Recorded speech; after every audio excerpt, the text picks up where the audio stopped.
And we are live. How's it going? Hey, good. Good to see you, man. Well, kind of. Yeah, kind of. You'll see me in a couple seconds. I'll see the delayed you. So, I want to tell you about my day shipping today. All right. The worst day I've had. So, last week I ran out of bags. Oh, hang on. I got a commercial going on here. Oh, Hang on. I gotta get you your money, dude. yep, get that commercial flying. Okay, go ahead. All right. So, last week I ran out of bags. No biggie. Like I got everything shipped. Ran out of bags. I ordered bags, and I ordered the wrong size. Oh, good. So Yeah. I didn't. You buy them in a case, and so I didn't even open the case till today because I didn't need to. Yep. And Yeah. there's a bunch of 2-inch bags in there. And I was like, "Are you kidding me?" So that's how my day started. So I had to ad lib all my bags. Oh Um, no! How did you do it? Like those 2 inches, you'd think that's okay, but it's so slim. I couldn't, and it was funny because I normally get like the 4-inch, right? The 4 by Right. Yeah. 14 or Yeah. Yeah. whatever.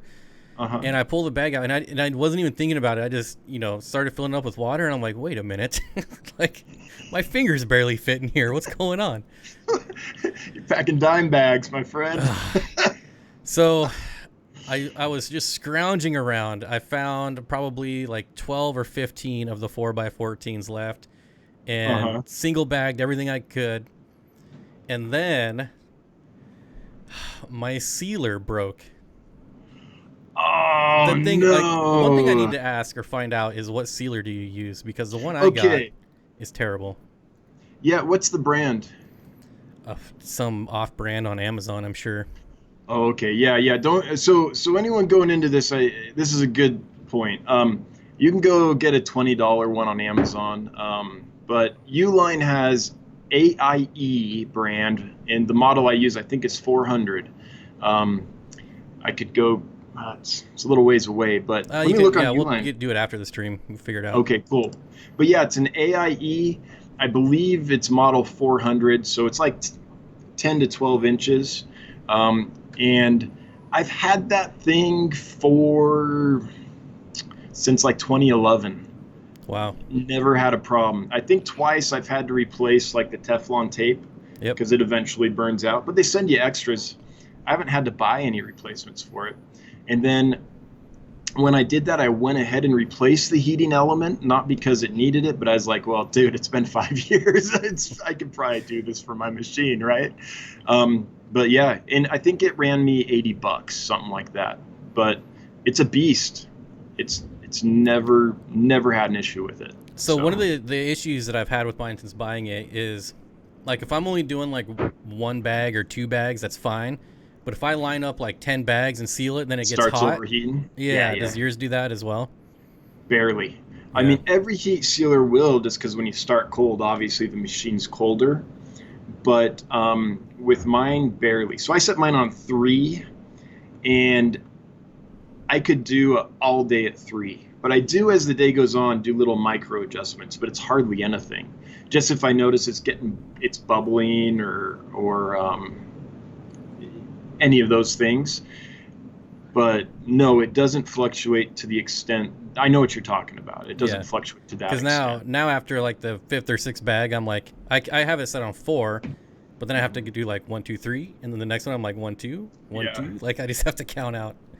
Yeah. So yeah, the problem was I ran out of those 4 by 14 bags, and so I can't single bag fish in I think the next size up I have is like 6-inch, Yeah. which would Is it be gusseted ridiculous. bottom or just a six? Yeah. Yeah. Yeah, and That's so too big for like a little CPD or something. Little clown killie. exactly. It's like I'm in the Playboy Mansion. What happened? Yeah. Yeah. So I had to ship a lot of fish the way I don't like to, which is putting, like bags of fish like the wholesalers do. I don't like doing that. Oh right, packing them Um, tight. Yeah. But yeah, so anyways, I didn't make it through the day with that, and the problem is now all the bags are bigger. I had to use bigger boxes. The Oh shipping yeah. costs, it was, oh man. Oh, I That's hope everything does good for you I after a know. day like that. Especially That. it's all Ginger's fault. Ginger Graves, she ordered like 900 fish at like 2 in the morning. I love Ginger. I I know. mean, she's such a good customer, and she's an amazing part of the fish fam. She's the best problem to have. Cheers, Ginger. Yep. Cheers. Yours. I don't have anything green though. No So green water? It's delicious. It's good for you. Like, takes care of the fungus and I stuff. bet it is. I bet it probably is. Oh, it tastes gross. Oh, yeah, that was bad. I think I'm done with that. That was a one-off. Oh, man. So Yeah.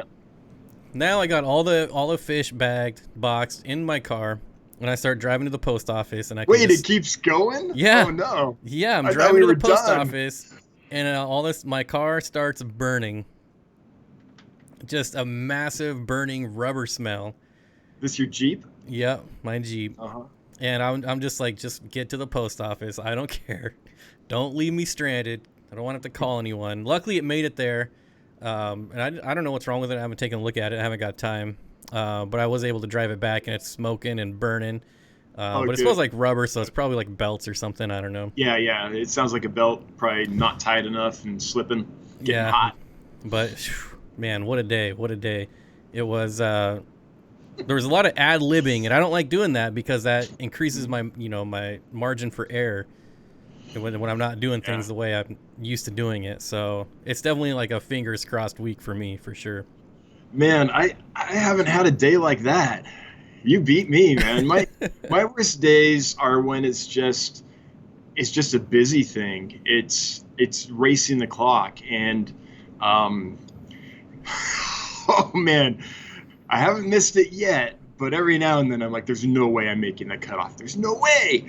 Like, despite everything I do to try to make it so that's not the like every week I come to shipping day and I'm like, okay, we're doing it right this week. We're gonna start early. We're gonna not stress at the end. There's not gonna be this crunch at the end. We're gonna have a good, calm shipping day. It's never happened once.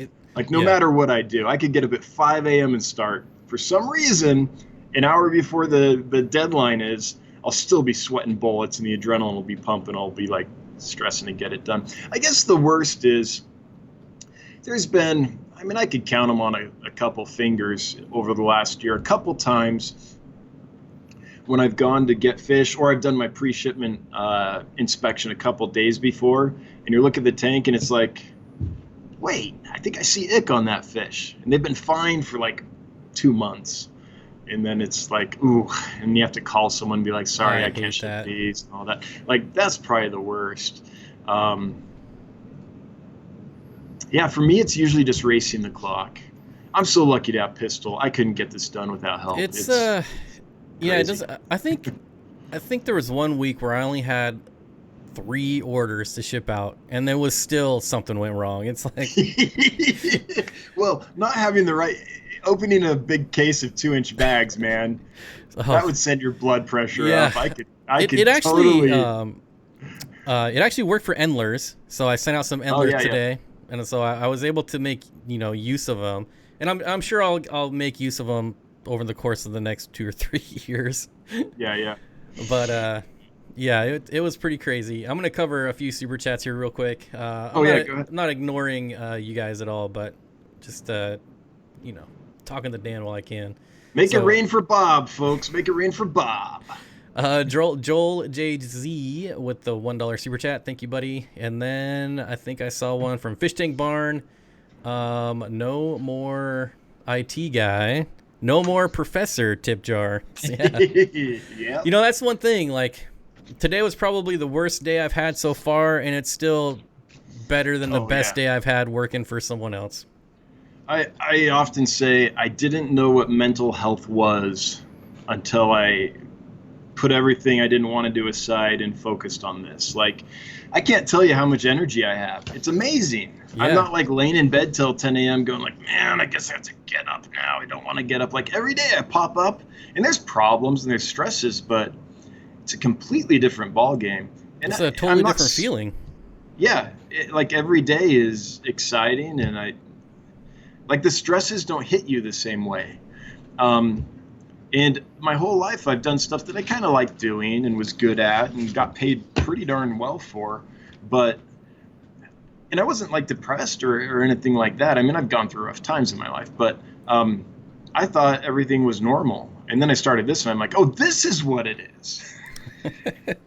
Yeah, I honestly I can't wait till like spring when the weather starts getting nice, because my fish room's in the garage now, and All right.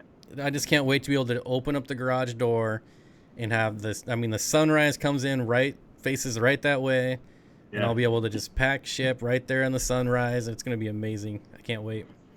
Hey, Bob, since I can't see myself, am I centered on the camera? Do I need to like? Well, a lot of people, you're not centered, but a lot of people like where you are because you're right Okay. under that looks like Pogostemum stellatus octopus, Oh yeah, it's and so it growing looks out of like my you head. have a yeah. Yeah. So I've seen a Okay, few cool. I'll comments. stay here. I just have no clue what people are seeing. So. And then a $4.20 super chat from Chris says, soak in all this knowledge. And then RJ Riz, what's up, says, keep up the great work with the $20 super chat. Thank you. And Matthew Vargas, $5 super chat. I got a 60-gallon over the weekend for pennies. Other than a 3.0, what light would you use to actually grow plants? It's 25 inches tall. I am really digging the Walmart shop lights right now. I mean, it really depends on what kind of plants, but if you're talking like a Nubius, any type of Java fern, low light plants, those $20 lights would work great, in my opinion. That's funny. I was gonna say, so I'm not a plant guy, but I was gonna say like whatever's cheapest on Amazon, Hycolity or whatever. Those double tube LEDs were great, but I don't know. I kind of expected Bob to drop like a Fluval 2.0 or 3.0 or something, but yeah, those shop lights put out a ton of light. They really do.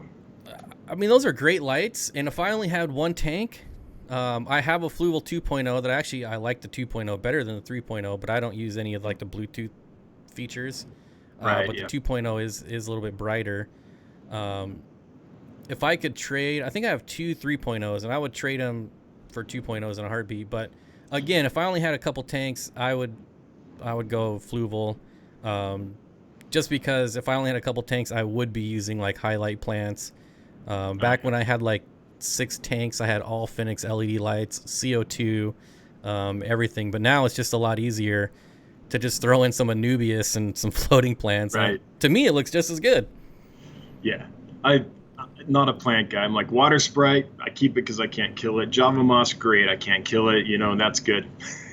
It's a Pogostemum ocellatus that I think Punchy Paint sent me like years ago, and yeah. Yeah, That's it. And another plant that would grow amazing, as you can see with the shop light. Yeah, that's all I got up there is shop lights. Yeah. I just bought a couple more yesterday at Walmart, and I haven't put them in yet, but yeah, I really like them. I guess that's true, though. It's a question of, is this the one tank you have in your living room that you want to look really good? Or are you like me and Bob and you're like, I've got, just numerous tanks and just want a cheap solution that works? Yeah. So. Yeah, exactly. Bob Kaler with the $2 super chat. Is this a cheerleader or 2 cheerleader stream? The whole cheerleader. Pippi Longstocken's gonna work hard today. Yeah. So I want to ask you about starting your business, because obviously I just started mine. Yeah. And you've been a ton of help. I message you probably like once a week, asking questions or just venting. I vent to you a lot because I feel like if anyone knows my frustrations about getting sick fish or dealing with wholesalers and importers, it's you. So I do appreciate you always being there and Oh, listening. I like it, man. I like having a fellow fish geek that's going through a lot of the same things. And you haven't vented about anything yet where I was like, I totally don't get that. Like every time I'm like, yep. Yeah, well, it's how'd I start and stuff? So I got into it as a kid, 13, 14 years old. It was the summer between 6th and 7th grade. My brother got in a tank, little 10-gallon tank. I saw that and fell in love. And by the end of the summer, had numerous tanks in my bedroom. And by the end of the year, had no more room in my bedroom at all. And so by the time I was 15 or so, I had a whole section of the basement. And I think I had 50 aquariums down there. I don't do things small. When I'm into something, I'm into something. That's just how I've always been.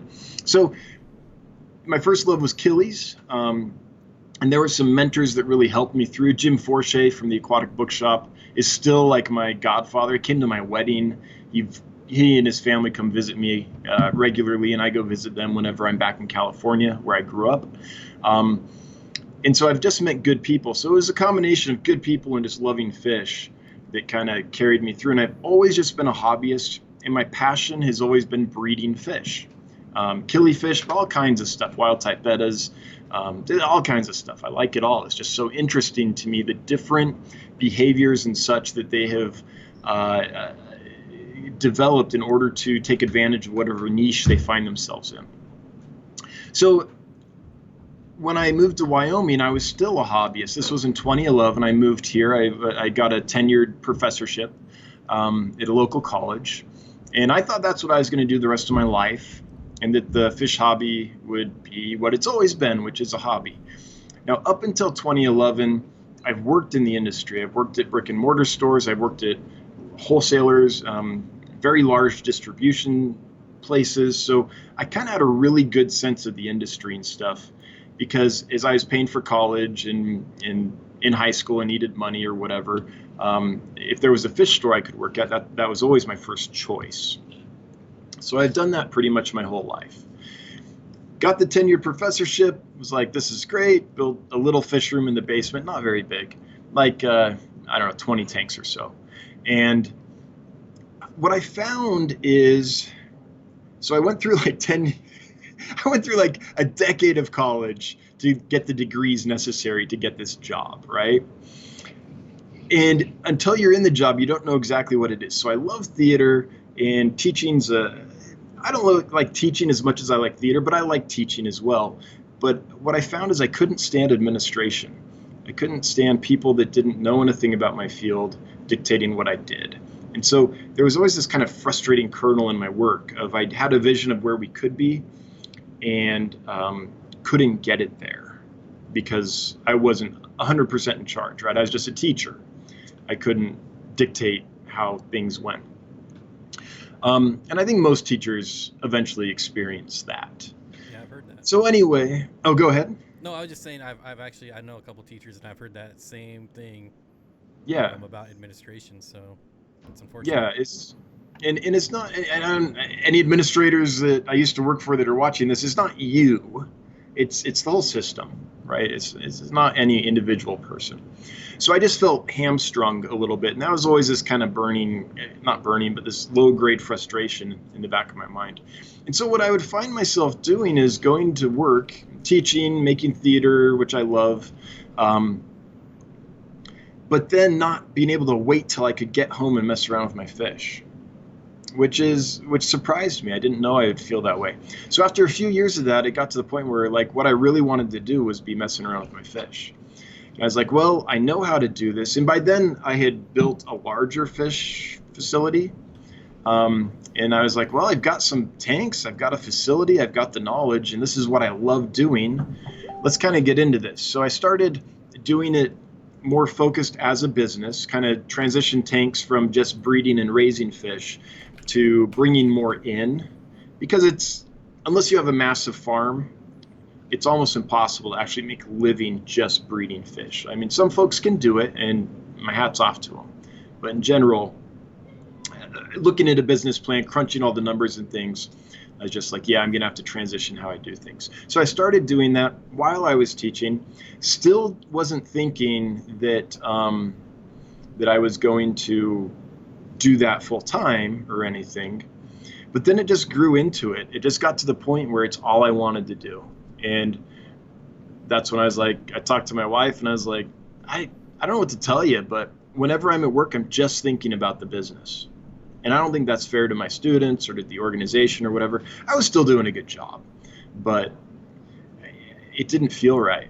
And so my wife's amazingly supportive. I'm a lucky dude. I hear a lot of hobbyists who are like, how do I get my wife or my girlfriend or whatever to let me, my significant other, to tolerate what I do? And I'm like, I have no idea. My wife's always been supportive. And so we just made the decision that this is what needed to happen. And so that's how it became a full-time thing. So I like the description that Rachel O'Leary says. She calls herself a professional hobbyist. That's how I like to look at myself. I'm a professional hobbyist. Yeah, it's a business. Yes, I rely on it for a living, but I never want to cross over completely into just business, because that's when you start compromising your ethics and your the quality of life that the fish have and things. So that's Exactly. probably a long-winded way of answering your question, but that's how it happened. I started as a kid and it just kind of gradually grew until I was like, this is what I need to be doing. Yeah, I can understand that cycle. I started as a young teenager. I might have started right around 12 to 13, but I was reptiles. So I was crazy reptiles. My bedroom was just a wall. I stole cinder blocks out of our garage and built cinder block stands and just had tanks everywhere of reptiles. What's Um, your favorite? Is it, uh, let me see. my What do you got favorite, now? you're gonna guess? Your Tegu was awesome. Yeah, Um, larger reptiles like monitors and tegus are my favorite. okay. Like an emerald tree Oh, the monitor or emerald something tree like is my absolute all-time favorite, that. Yeah. and I Yeah. hope to own some eventually. Well, I Um, did that.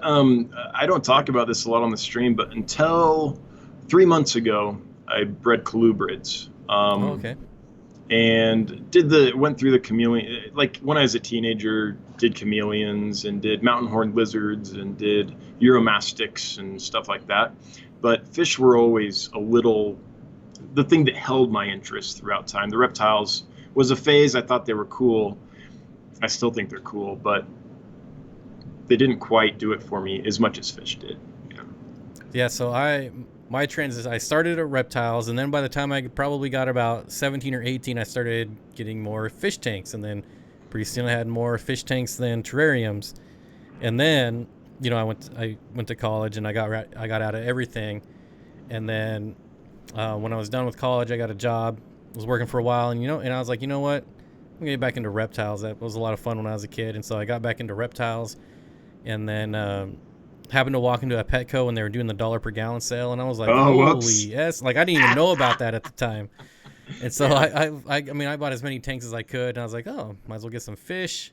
Um, and that's when I thought about getting fish, and then I was actually out hiking, and I saw a bunch of stickleback minnows, like in a Oh, in yeah. a dried up pool, and it was just muddy, and it was probably like a half inch, and so I just scooped them up and brought them home and stuck them in one of my extra 10-gallon tanks, and that's when I went to Petco.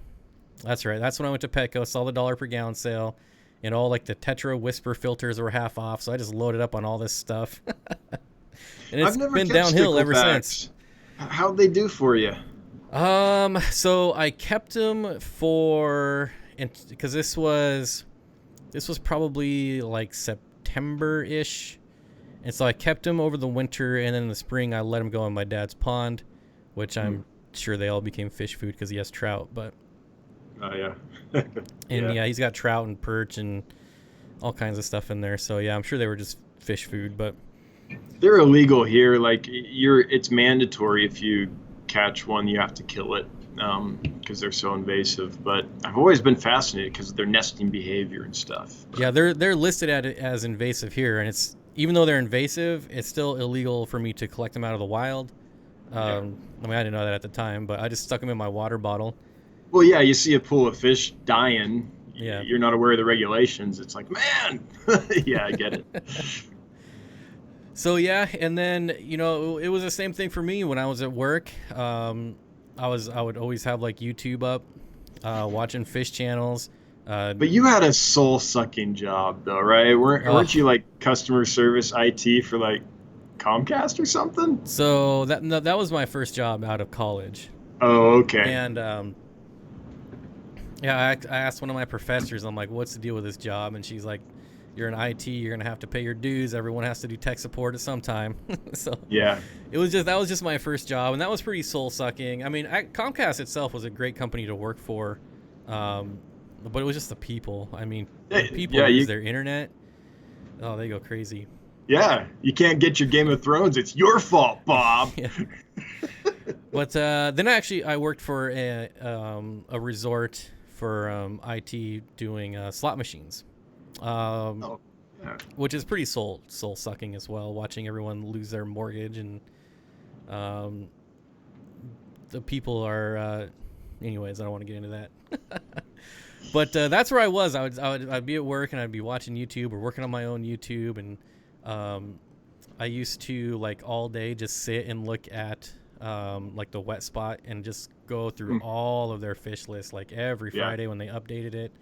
And Yeah, would I did sit there that and I would too. just like That and Aquabid and everything. Yep. I would Google like every fish on there and be like, oh, that's cool. Got to get one of those. Got to get one of those. I got really lucky on YouTube, and like my first 3 videos went viral, and insanely lucky. But I pretty much haven't looked back since, and yeah. I mean, I don't know. This is where I am now. I transitioned through all that. Yeah. Well, if it's something you got to do, I guess when you're doing something else, it's just nagging at you the whole time. That was my experience. Yeah. So it happens. Lumpy dog, is that an African or European swallow, my friend? And Friday Fish Facts, I'd still love to come on. Email me, dan@dansfish.com, Friday Fish Facts. I would love to hook up with you. So, where are you at now in your business? Like, you're obviously building the fish annex, and Yeah. I'm hoping to come out there. I don't know. I haven't told anyone that yet. So. Yeah, the invite's still open. I'll let you know when the thing you want to see is ready. Now you have talked about it. To be fair, you haven't said what, but you said your next import or whatever. Well, I'm not yeah, gonna say what it is, but there's an import from Africa, which is it's coming in Wednesday of next week, or Thursday, one of those 2 days. But there's another import I've been working on a long time from Indonesia, and don't give it away. I'm like, I'm not going to be the one to give it away. If you give it away, then that's on you. How do I say? I want to hold off just because I want to do a complete video on it, maybe Bob geeking out and looking at him or something. But I'm just going to say it's a few years in the works. There's a certain group of fish that I've been trying really hard to find a good supply of. Because the ones in the hobby I don't want to call them trash because they're living animals and deserve respect, but they get trashed. We need a better supplier, let's just put it that way. And so I think I finally found that person. I won't know till I order them, but and there's some really hard to find stuff that I've been wanting for a long time. So I'm really happy about it. And so once Nigeria lands and I've got that settled and I know exactly how many tanks I have left to fill, because when you order from anywhere, when you're importing yourself, I'm not talking about like just going to the wholesaler, seeing what they have on tranship, but when you're the guy on the line, you tell them what you want and you're never sure what you're going to get. And so I want to wait till Nigeria comes in, and then I'll see what they sent me. Maybe they only sent me half my order. Maybe they got happy and sent me extra. I never know what I'm going to be getting or paying for. So once I know, then I'll do the Indonesian order after that. And there's some wild type bettas and stuff that are really exciting, but there's another group of fish that I'm just excited about. Yeah. And I just happen to be like looking at Google Flights. I look at Google Flights all the time. I don't know why, but the price fluctuates so often. And I was like, holy cow, it's really cheap to go to Billings right now. And so that's when I messaged you, and I was like, hey, how about that fish annex? Yeah, I would love to have you over. I hope it works out. I'll let you know as soon as I know the date. But you asked where am I in it, and so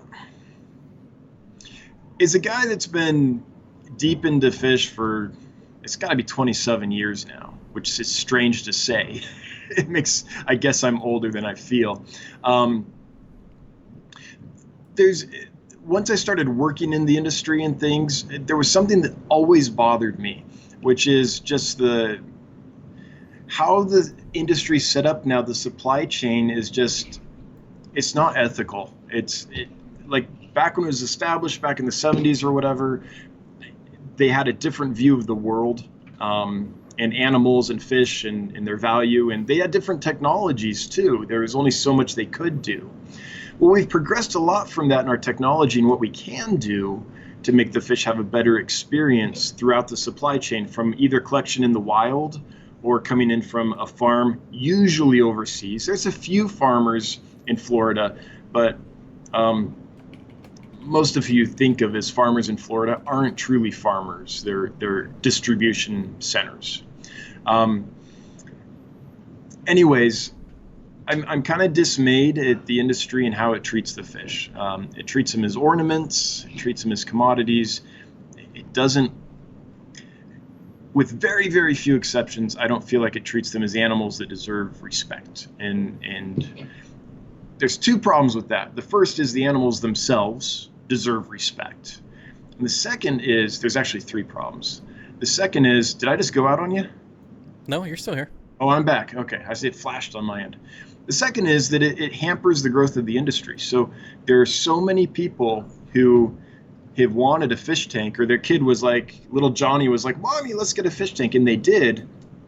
And yes, a lot of them don't start it right, don't cycle it right, and so they don't have success. But a lot of them do. But then they get bad, I don't want to say bad fish. They get fish that are not ready for them that are stressed out and sick and have been through this kind of grueling supply chain. And so little Johnny gets this fish, they've done all their homework, they've researched cycling, they've got it all set up, it's been a month, they've been waiting, getting it all ready, and often the fish don't do well just because they come in so stressed that they're not ready for the end consumer yet. And so what that does to our industry is it makes it so there's a lot of Johnnies out there and Susies and what have you that have tried to get into the hobby, and we're all excited, and then everything died, and so they threw that tank in the garage and they're done. They're never going to do it again, right? And so I feel like we can do a much better job getting healthier, happier fish, A, for the fish's sake, and B, for the customer's sake and the industry's sake. So that's where I'm at. I see this problem in our industry, and so I'm driven by a mission, I guess, to change that. And so that's what I'm trying to do. So it started just here in my basement, applying the knowledge I have to try to find a process that was efficient and repeatable and ethical. And I think I've developed that. I think I've found that. So now I'm building this annex, which is just my garage. It was just a word that came out in a live stream once and kind of stuck. Yeah. The gallery, the annex, the whatever, it's just my garage. There's 75 40-gallon breeders in there now, and they're just about to get fish in them. In a week and a half, they'll have fish in them. And that is a mid-step to the final goal, which is to build a big warehouse. Now, the reason I did this annex is because I want to collect some data on what expansion does to the business. How does it affect margins? How much can I actually accomplish by myself versus when I'm going to have to hire a full-time employee, things like that. So I'm collecting data from the annex to inform the business in preparation to get a large warehouse and go in a pretty big way, with the hope that I can get big enough to force change in the industry. That's really what drives me, is to try to make it so that the fish that we get have the best chance possible of leading a healthy life, despite and giving Johnny and Susie the best chance of success. Yeah, that's exactly what it is. So I don't do things always the way that makes the most business sense in the short term, but I think everything I do makes good business sense in the long term. Because generally, once someone buys fish from me, they come back. Like now, it's over 60%, I believe, of my orders are repeat customers. And so, once someone has the experience of buying fish that are properly cared for and stabilized and made truly robust before they're sent out, and then are packaged in a way that gives them the best chance of getting there alive and healthy long term, They want to keep coming back. So my problem right now is demand. I don't have a big enough place to carry all the fish that people want. So I'm trying to get there. But it's expensive. I mean, it's going to be $600K to do the warehouse, so it's a lot. Do you think you'd ever get to a point where you have too much variety and maybe spread out too much to where you have, I don't know, just a number, 100 tetras, 100 rasboras, 100 South American cichlids, 100 of this, 100 of those, and then do you think you'll get to a point where things are just sitting around and not selling, or does that already happen for you now? Well, that already happens in any business. So part of the data you collect is what is something you need to continue keeping versus not. For example, the Mangano. I've got all these Mabuna, this big batch of what was sent to me is electric blue Johanni. I think they're actually Mangano. I don't know for sure. Maybe they're a hybrid. I've really no true idea. And I've been upfront with that, I think, from the beginning. But I ordered some Apistos and they didn't have them or something, so they sent me this big bag of Mangano instead. This happens all the time in our industry. They just substitute something to fill the order because they want to, fill the box that they're going to send to you. And I've had those on sale for $2.50 for like 3 months. Still have like 30 of them.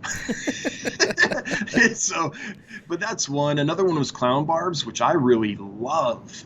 But I sat on those I sell one here or there, but after a year, I still had the majority of them. So I gave them to a friend that's got a big pond and a greenhouse, and they're loving life now, but I just had to give them away. So you do occasionally try something and it doesn't work. So you do have to keep track of your SKUs, if you will. You also have to be really careful not to carry things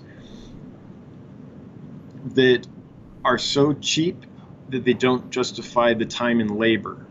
So what I mean by that is I individually bag almost everything. There are some small fish and schooling fish that I'll put 3 or 6 in a bag because they're so small, or maybe I feel like they would ship better in company of others because they like to be with others of their species. So I'll occasionally do that. But in general, I'm individually bagging. So if I'm selling a fish for $1 or $2, it's the same amount of labor and time to care for that fish and to bag that fish and ship that fish and all that individual work that I do on each individual fish as it is for a fish that I could sell for $10 or $20 or $30. So I have to be careful that whatever I get can be resold at an amount that makes it so I don't lose money on the individual bagging, because that process takes a long time.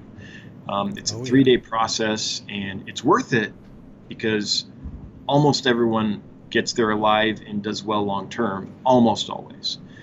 But it takes a long time. So that's the other limiting factor of what I can carry is, zebra danios, by the time I've put them through quarantine and I'm bagging them and caring for them and things, I'm not going to make money on that fish. So yeah, and that's kind of the thing I'm going through right now, in a few different ways. So when I first started, I love black ruby barbs, and I talked about I do too. And people That's were like, another one I tried. Yeah. yeah, people were like, oh yeah, I want those. I've been looking for those forever. So I got them, and I never sold them ever, not a single one. Yep.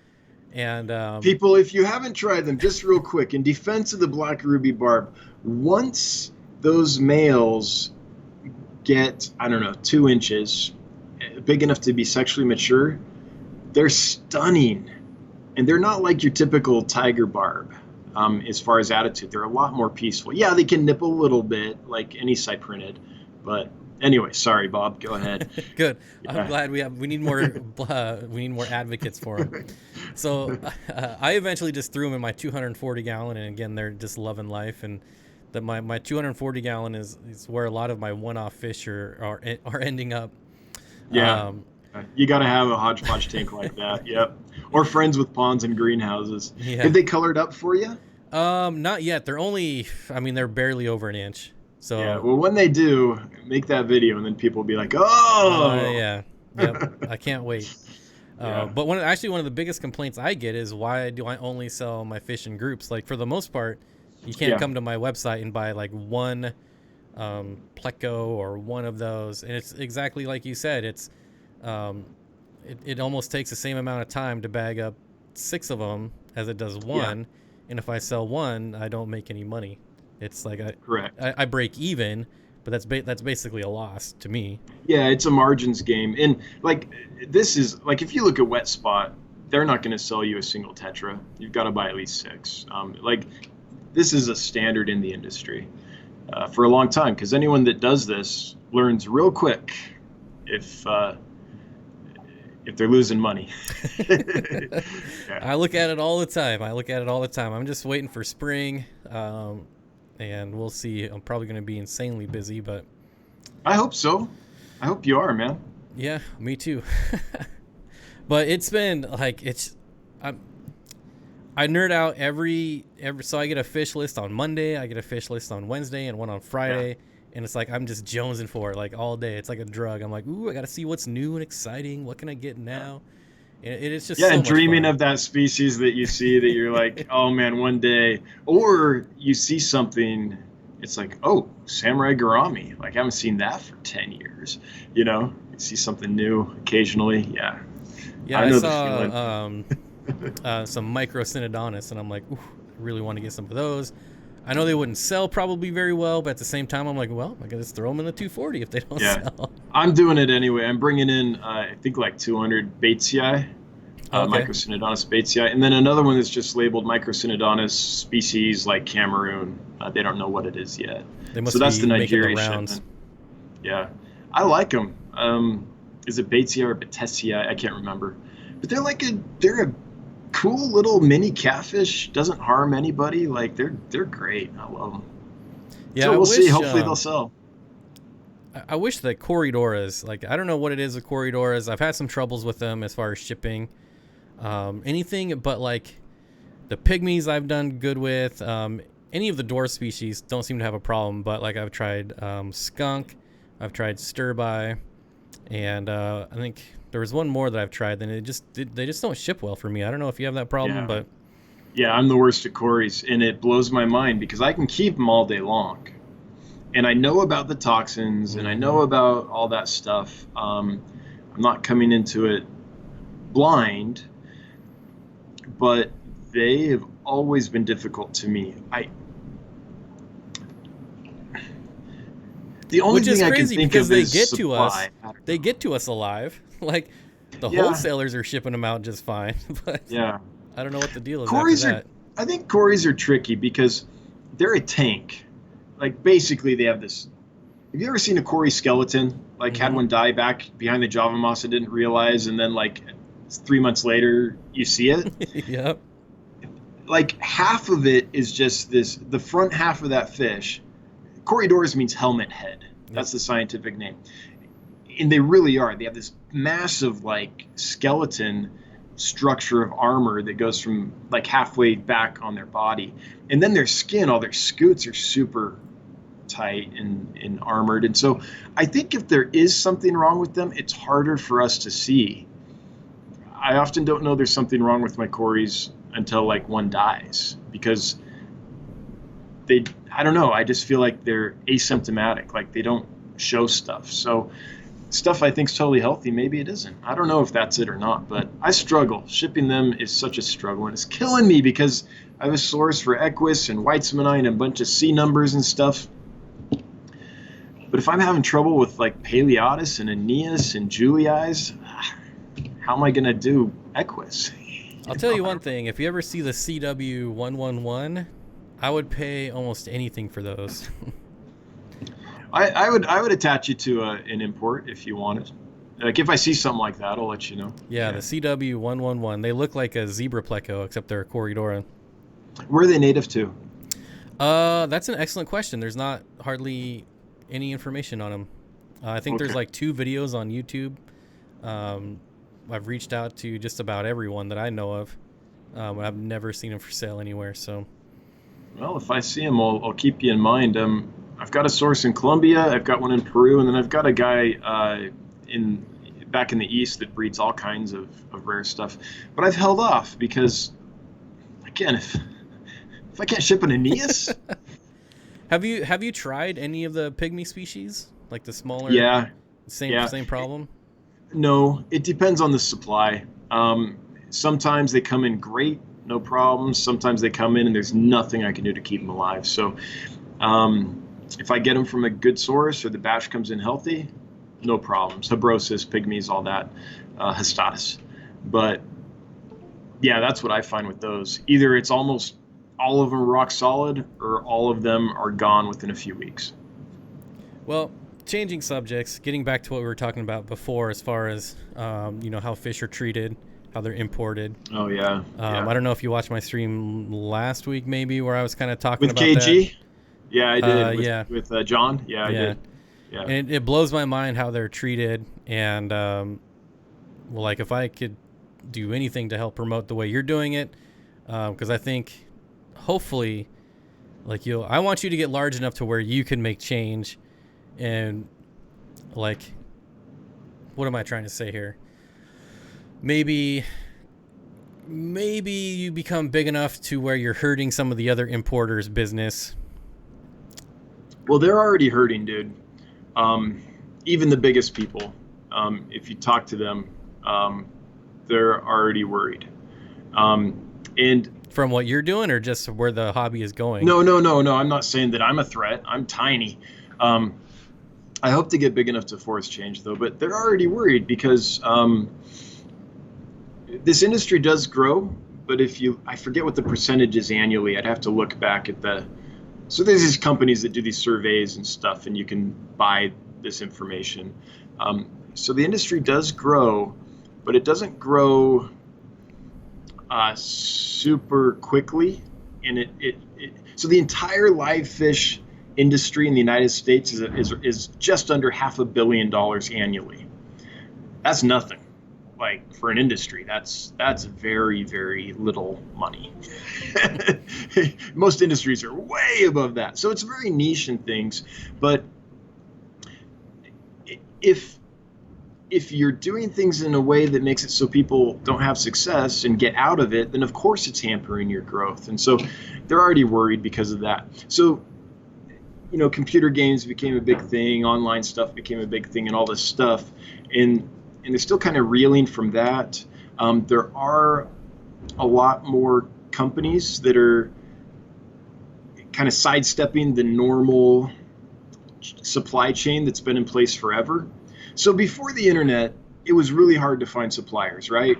You couldn't find a supplier online from Peru or whatever and just get in touch and start going. You had to like fly there, meet some people. It was a big deal. It was super hard to find a supplier. Now there are national ornamental fish farm associations where you can find suppliers from everywhere. And so it's really easy. It's not really easy. There's still a lot to doing this, but it's much easier to set up your own supply chain now than it used to be. Now the trick is you have to go through all those and find out who's good and who isn't, and you don't know that till you actually do business with them. Yep, and that's where I am right now. Yeah. So that's rough. There's a huge learning curve. Huge, and it's not a quick learning curve either. No. Because it can also vary by species, where like some suppliers are really good at rainbow fish, and this other one has rainbow fish, but they always die. But they're really good at rams. So well, yeah, and what are they doing? So if let's say I'm bringing fish in from Indonesia, is this a breeder in Indonesia that I'm buying from directly, or is this an amalgamator who's going out to all these different places, getting stuff and then exporting? So if it's an amalgamator, then it's a crapshoot, because you might order, say, turquoise rainbows from them one week and they come in great, but the next week they might get them from a totally different farm. And then you order from that exporter again, and it's like, these are horrible, So there's all these variables to it, and it's all about relationships. When you find someone good, or find someone who you're buying directly from them instead of they're buying from lots of other people and things, getting to know them and fostering that, getting a feel for what they're doing on their end, so you can make a decision of, okay, am I ethically sourcing these or not? It's pretty complex though, and it takes a long time, and it ain't cheap. So, yep, it's there's been a lot of losses for sure, but overall, it's definitely I don't want to say good. It's not good that I'm buying a bunch of dead fish all the time, but I think the process is improving from Yeah. people like you and also the internet. I mean, I've always said that like this industry is so far behind in technology, it's ridiculous. Yes. Oh, well, you know that from dealing with wholesalers, right? It's like you get your fax. It's like, what? I've had wholesalers request faxes. I'm like, I don't have a fax machine. It ain't 1995. I'm sorry. Yeah, I was blown away when they're like, I'll fax you the. Yes. I'm like, you'll Yes. fax me the application. Like what? What do you? I'm like, you could mail it in the through the post office and it would get here faster than a fax. Like, where are you guys at? Yeah. Well, that's the thing. If you're a supplier, so I'm not talking about a retail store. If you're a wholesaler or a transshipper or an import or something like that, and you don't sell direct to the public. I mean, if you sell direct to the public, you have to have a point of sale website or get gills or somewhere where there's a point of sale transaction. Otherwise, there's too much friction between you and your fish. It's really hard just to do it on Facebook shut things down. Anywhere where it's like, hey, now we have to email back and forth 10 times before this transaction is complete. That's ridiculous. But most of the wholesalers aren't even there yet, not even to that point yet. And so there's a lot of friction between a wholesaler or a transshipper or whatever getting new clients. And in an age where we're so used to technology making things convenient and easy, anyone that bysteps that, like, okay, I can order online from you or whatever, then they have a leg up, and most places are not doing that at all. Most places. Oh, go ahead. I was gonna say, like, as far as ordering online, it still amazes me, like, that the Wet Spot doesn't have a shopping cart on their website. Yeah, me too. I honestly think they're so darn busy, they just don't need it. Well, so the one thing I've heard is that they don't, like, the inventory is not accurate at all, which is why they don't have a shopping cart, because they're basically, what's on their website is also in their store. Well, and their warehouse. Yeah, their wholesaler. And their wholesale arm. So they're trying to manage inventory at a couple different places, and they have several different customer sets. So yeah, I could see how that would be an issue. Yeah. But speaking, yeah, Terry says, look at Gemco's website. Yeah, exactly. Man, I love John and Susie and everyone over at Gemco. Like, seriously, Great if you're products, setting up a fish room, good products, really high quality stuff, and for a decent price. And if you don't know how to size an air pump or whatever, they'll walk you through it. John knows his stuff. Like, he's got an engineer's mind when it comes to that stuff. But yeah, it's always whenever it's like, okay, I'm calling again to place my order. It's weird. I still remember buying my first pump, and I was like, I gotta email you? What? Like, yeah. I was on the site, and I'm like, how do I add this to cart? Like, yeah, I get it. Well, that's why I created Get Gills. Is I was trying to. My brother likes fish too, Jonathan, and he's a senior software engineer at a massive company. He really knows his stuff. He's kind of, man, he's a smart dude. I love having him in the family, because anytime I have a problem, I can call him and he can, like, talk me through. And now I get it, like my dumb brain. But we started this because there wasn't anything like that, where there was a point of sale thing where you could get on, see what you wanted, actually order it, be done, like a modern place for it. And so it's not just on the wholesale end in the supply chain. It's even on the consumer end in a lot of places, I think, still. But so we were talking. I was telling you they're already kind of scared and frustrated. Some of these larger, what do you call them? Not relic. It's not relic companies. It's legacy companies. But when you live in times like we do, where convenience and everything and all this is expected, and you're still running on a model that doesn't correlate with that, you're going to feel some pressure. Yeah. Well, I hope they do. I mean, and especially now, like, with the internet, it's so much easier to bypass them. Yeah. Just like you are. I mean. Yeah, they're feeling it. And truly, I don't want to bypass them. Like I actually want people to make a good living at every step on here, um, but when it comes down to what's best for the fish and what's best for the end consumer, that's what I let guide me.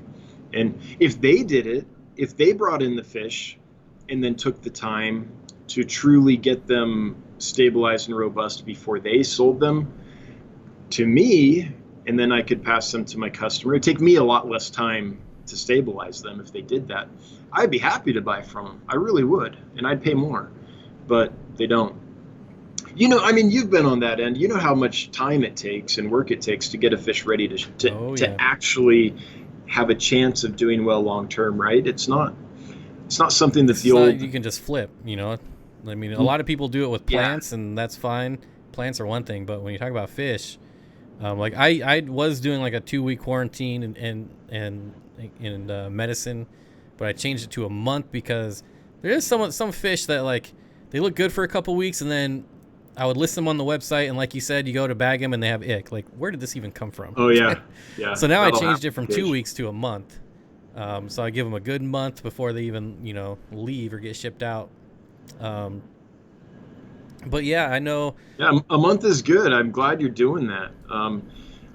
My minimum is 2 weeks, but as anyone that's followed me for any length of time knows, often there's fish I'll quarantine for 3 months sometimes. Yeah. And it's case by case as well.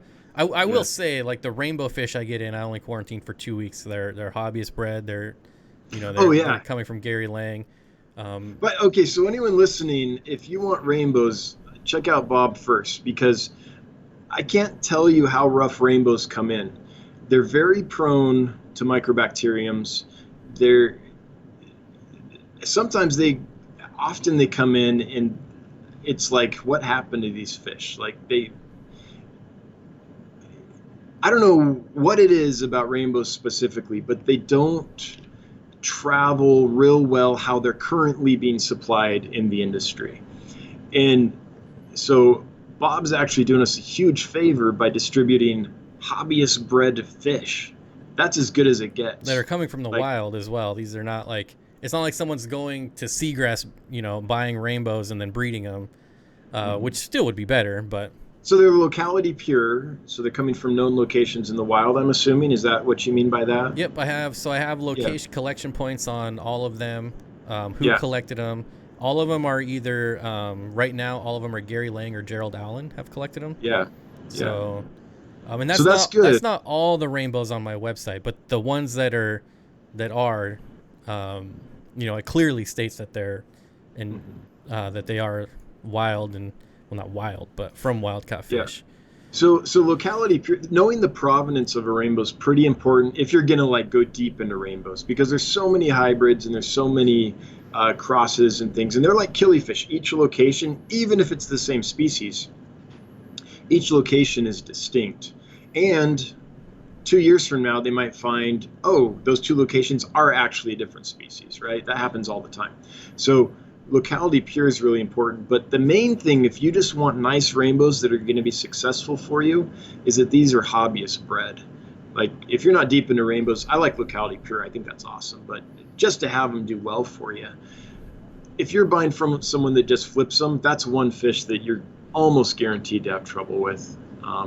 You'll see ulcers. It was my rainbows that I was ordering that were just coming in just absolutely beat down, which is why I started looking into, like, how is this even possible?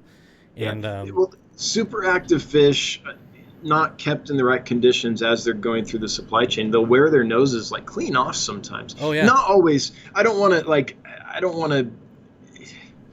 wouldn't be in this industry if this was always the case. I would just be disgusted by it. But so that particular thing doesn't happen all the time.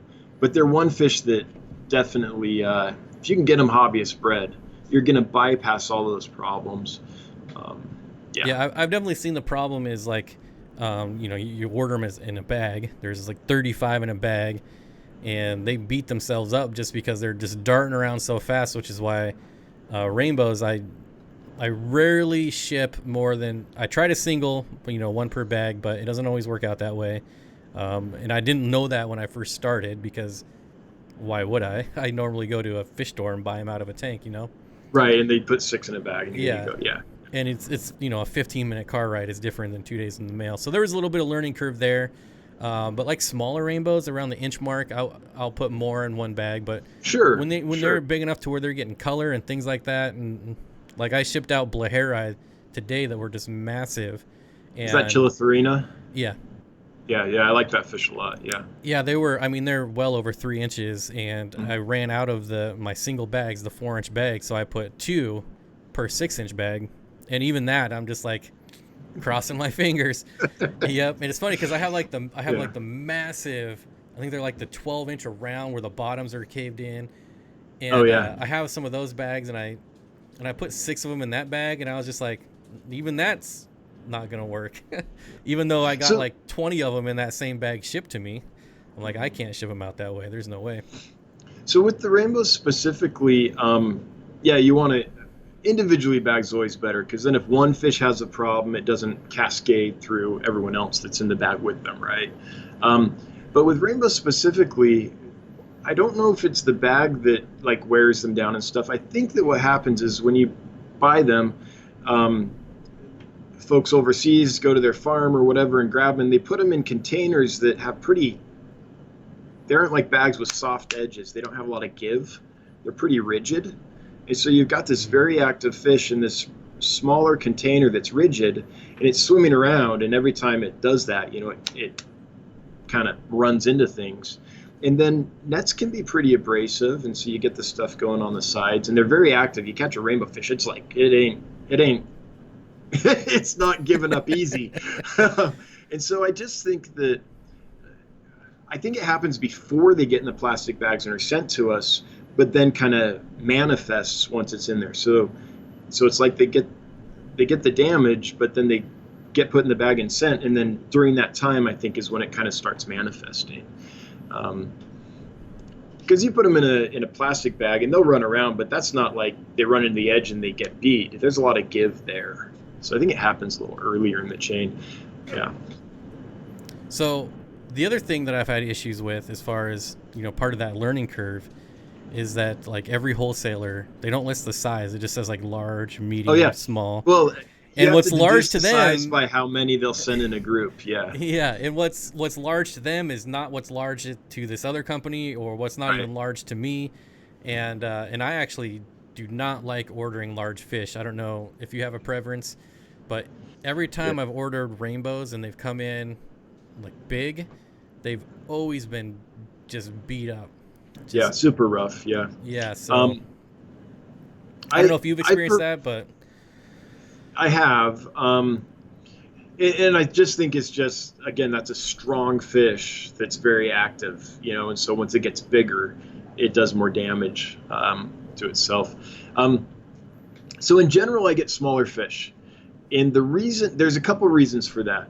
What I would like to do is get big, fully colored fish because they would sell better and they would color up for the customer quicker. But if I'm bringing in a box from Indonesia, I'm going to pay a ton to get that box shipped to me, right? So I've got a choice. I can buy full-grown rainbows and maybe fit, let's see here, 20 in a box if they're adults, or I can fit a couple hundred in a box if I get them smaller. So if you're paying that much to ship the box to you, the cost of the fish can be minimal, but the cost of shipping is always a ton. Most of the costs that people pay, if you go to a retail store and you buy a fish for $10, most of what you pay for is not the fish, it's the transport cost of the fish. It's very expensive.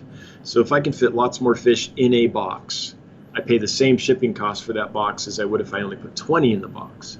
So economically, it makes more sense. But the other reason is they're young, they're robust. I know I'm not getting spent breeders or something like that.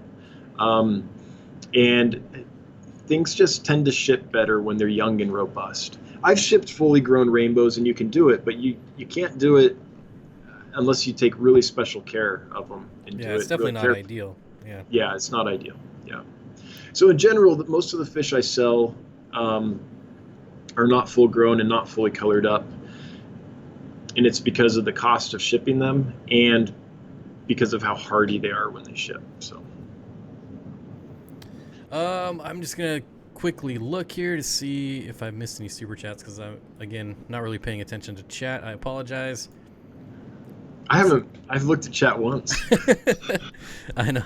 I like just having a conversation. It's Yeah. I'm learning a lot here. So thank you. I don't know if you had a time limit. I usually go between an hour and an hour and a half. So no, I'm here for you, man. Just tell me when we're done. Sweet. So so one thing I do want to ask, and I didn't mention this before the stream. I got the idea of single bagging from you, but how are you doing like every single fish and doing it cost effectively? Yeah. Okay. Is it just something you're eating the cost on, or is there actually like, if I buy like 1 million bags, do I get a price break? Well, so I get my bags through Uline, and I pay what anyone else pays through Uline. I'm not like you buy a couple thousand bags from Uline, it ain't no thing. You'd have to buy like 1 million bags from Uline for them to be like, oh, who's this? You know. Oh, I can't hear you, Bob. Can you not? Oh yeah, now I can. Sorry. Oh, you know what? It's because I was watching the replay. You were all talking. Sorry. So anyway, so the bags cost me as much as they cost anyone that goes to Uline to buy them. I guess the answer to that is that I just generally charge a little more than other people. I don't like doing that. I wish there was a way for me to be the bottom price and the best quality and the best shipper, but there isn't. So you might come to my website and you might sometimes I can get a really good deal on a fish and sell it for cheap. Like threadfin rainbows, I think I was selling for $4.50 or $6 or something. It's a pretty good price. But then there's fish where I know I'm a little more expensive on, but in order for me to take the time to quarantine them and medicate them, and not just that, but give them the time and care to actually settle in and stop being shaky and get used to aquarium food and all these things, and then individually bag and everything, sometimes I just have to charge a little more. So there's a markup I have to get for every fish that I sell, and I won't say exactly what that markup is. Oh yeah. But there's a reason. There's oftentimes when I pass on fish that I know people want, because I'm like, okay, here's the price, and then in my head I do the markup, and I know what it would cost to sell to the customer. And I'm like, there's no way, because that's twice what someone else sells them for, or 3 times or whatever. So I am limited on what I can buy by my own process. If I was just buying fish and flipping them, then I could sell a lot cheaper, and then it would become a volume game. And this is how most of the industry works, where it's like, okay, I'm going to sell these cheap. The margin isn't as high, but we burn through a lot more. And as long as we have enough of them that arrive alive that we can keep a certain margin, including that loss, then the business model makes sense. Now, the ethics don't make sense, and the harm it does to the industry at large doesn't make sense. But you can do a business model where you're flipping stuff and be a lot cheaper. But that doesn't excite me. That's never... that's never... what I love is... So, Cardinal Tetras, for example, I think I was charging like $4.50 per Cardinal Tetra, which at about an inch or so, which is a lot more than if you went to lots of places you would pay. But there was a guy that emailed me, and he's like, I see you have Cardinal Tetras. I've tried several times before. I've been keeping fish for 25 years. I know what I'm doing, but I can't keep these alive. Tell me about yours. This is my last try with this fish, right? And I told him what I did, and I was real confident because this group had been solid from the beginning even, and I had had them for at least a month or so. I was like, look, they're doing great. I'm confident they'll get to you okay. If not, I'll take care of it, all this stuff. Anyway, I sent them to him, and I sent him like, he ordered 50. I sent him like 55. And 2 weeks later, he emailed me, and he's like, I lost one. So here's a guy that's been trying to keep this fish for years off and on, never had success. Um, I sent him 55 of them, and he ended up with 54 after 2 weeks. And he was just like over the moon happy. That's the kind of thing that motivates me and gets me happy and keeps me excited to wake up every day and work. I think if I did the flip thing, I think I'd quickly burn out. I think I'd feel like a fraud, and I wouldn't be able to face my customers, and it wouldn't work. So Well, my stuff's a little more expensive, but yeah, okay. especially with both of us being on YouTube, we have way more transparency than anyone else. Like, I just can't like kill 100 fish and never talk about them again. People are gonna be like, "Hey, where'd they go?" Yep. Oh, and they do. They call you out all the time. Me too. Yeah. I mean, not you, but yeah, they call YouTubers out all the time. What about Goldie? I got that the other day. Where's Goldie? Well, Goldie is alive and well, and you'll see him in a video. But yeah, stuff like that. Yeah, but I like it. And that's one reason I continue YouTube. I don't make a lot of money on YouTube. I'm grateful when I live stream for the super chats and things because it helps, and it especially helps cover the shipping on the giveaways. It's real expensive to ship free fish to someone. Mm-hmm.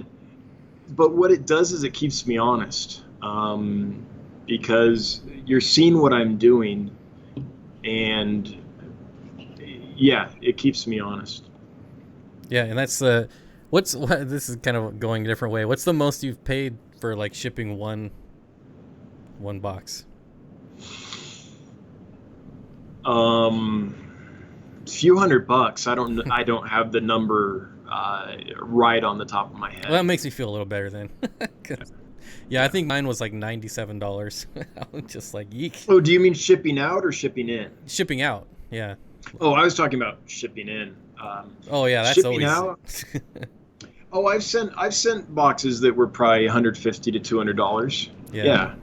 In fact, today, Keith from, was it Ohio?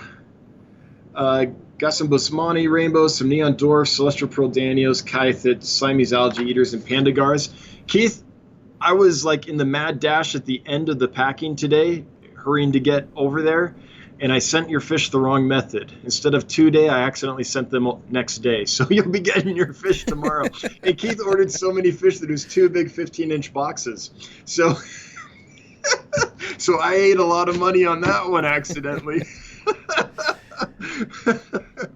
But I mean, that doesn't happen often. That's probably the first time in several months that's happened. But I got to UPS. I was like, Keith stuff. Wait, next day? Did he order next day? I don't think he did. And I came back and I checked, and nope, he ordered 2-day. But Keith, it's your bonus week, man. You're getting the fish tomorrow. Jeez. Yeah, so that was expensive. I'll tell I told you this story before the stream, but I'll tell it again about the. So somebody bought fish and they put in the wrong address. It was just a difference of 123 East Street, but it was actually 123 West Street, or vice versa. And I wasn't paying attention. It was after, I've already shipped a bunch. I knew the address was wrong, but I still just went right through the process and bought the label with the wrong address. Packed it, was with all my other orders, and then it just dawned on me like, crap, I didn't change the address. So then I went to Shippo, put in the address as West, but Shippo couldn't find it. It could only find East, so it switched it to East. But I wasn't paying attention because I entered West. I assumed it would be right, and I hit boom, buy another postage, and I package it all on there. I tape on Is Shippo helpful? Tape on the label. When I look at it, I'm like, wait a minute, why does this still say East? And I'm like, crap, I typed the wrong address again. So I go back to Shippo to buy another one, type it in, and then I hit enter. But I see it switch it back to East, even though I'm typing West. Right. And I'm just like, son of a biscuit. And everywhere I tried. So then I had to go to the actual USPS website and buy the postage. Oh, then you're paying like there. Double. Yeah, you're paying more. So I bought postage. I bought 3 shipping labels for one order. Right on. And the shipping labels ended up being more than the entire order. When you Was buy your 3 customer's name Keith from Ohio? No, that would be funny. Hey, there's Pippi Longstocking. Thanks, Scalers Aquatics. Oh, hey, yeah, thanks, There Bob. she is. There she is, working hard. There's the Hey, cheerleader. so Big Steen, I wanted to ask you. So first of all, I've been following you for a long time. I first kind of found Corey a little before he had 30,000 subscribers, and I'd like thrown out my back. I was like horizontal for 2 weeks. Life sucked, and then I found out, and I was like watching all his builds and all that. And then there was this weird guy that appeared on his videos named Steenfott. No, named Steenfont. You were Steenfont to me for like 2 years. And I started watching your stuff. So I've actually been a fan of yours for a long time. And I've appreciated how you've approached things for a long time. So my question for you is what motivates you? You started a business. What keeps you going? What are your goals? We've talked about kind of my stuff, but I haven't, I've watched all your videos and stuff, and I know you're a good guy that likes fish, and I feel like we share the same ethics. But beyond that, I don't know kind of what your goal is and what you're doing. Honestly, if I had to like write out a goal with my business right now, I wouldn't even know. And if I'm being completely honest, I don't even track the financials. So, I mean, I know I'm not losing a ton of money because my bank account is pretty in the same spot every single week. So, Okay. I'm not So you're at losing least money. able to keep going, yeah. I would say like 90% of my income is from YouTube. Wow. When you count like fish in general, like I mean, obviously I have income streams outside of fish and YouTube and all that stuff. But if we were just talking about fish, the business, and YouTube, all the income comes from YouTube. I can't even deny it. So as far as like the business side of it and where I'm going, honestly I don't know, but I know I'm having a lot of fun. I know life is great. I know I wake up happy every morning. Like you said, I wake up and I'm excited. Whereas when I go to work and the alarm goes off, I'm just like snooze.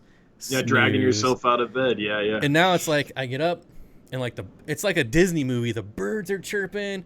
It's pouring down rain, but I look outside and the sun is out, and I'm just like, yeah, I hang out with my dogs all day, and it's just so much better. So I think as far as like, selling fish, I do think our ethics are very similar because I would never be a flipper.